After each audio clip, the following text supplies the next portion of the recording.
તો રાજ્યની જાહેર વિતરણ વ્યવસ્થામાં મસ્ત મોટું ગાબડું હોવાનું સામે આવ્યું છે। સરકારી ગોડાઉનથી મોકલાયેલું સરકારી અનાજ વ્યાજબી ભાવની દુકાનો સુધી પહોંચતું જ નથી। ગુજરાતમાં અન્ય રાજ્ય કરતાં કાળાબજારીઓ બેલગામ હોવાનું બહાર આવ્યું છે। રાજ્યમાં 43.2% ઘઉં અનાજ બારોબાર સગે વગે થઈ જાય છે। ગરીબોના મોઢામાંથી આ કોળિયો છીનવાઈ રહ્યો છે, છતાં પણ સરકાર મૌન ધારણ કરીને બેઠી છે। જાહેર વિતરણ વ્યવસ્થા કમ્પ્યુટરાઇઝ કરવામાં આવી છે, છતાં પણ અનેક ક્ષતિઓ સામે આવી રહી છે। તો રાજ્યની જાહેર વિતરણ વ્યવસ્થામાં મસ્ત મોટું ગાબડું જોવા મળ્યું છે। 43% સરકારી અનાજ સગે વગે થતું હોવાનું સામે આવ્યું છે। આપ જુઓ, જે અનાજ મોકલવામાં આવે છે તેમાંથી 43% જે અનાજ છે જે બહાર બીજી જગ્યા પર સગે વગે થઈ જતું હોવાનું સામે આવે છે।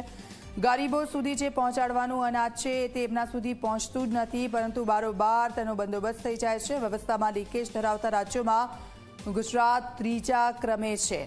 તો આપ જુઓ, રાજ્યની જાહેર વિતરણ વ્યવસ્થા કે જેમાં ખામી જોવા મળી છે, તમામ બાબતોને કમ્પ્યુટરાઇઝ કરવામાં આવી છે, તેમ છતાં પણ ઉણપ ક્યાં રહી ગઈ છે તે ચકાસવાનું રહેશે।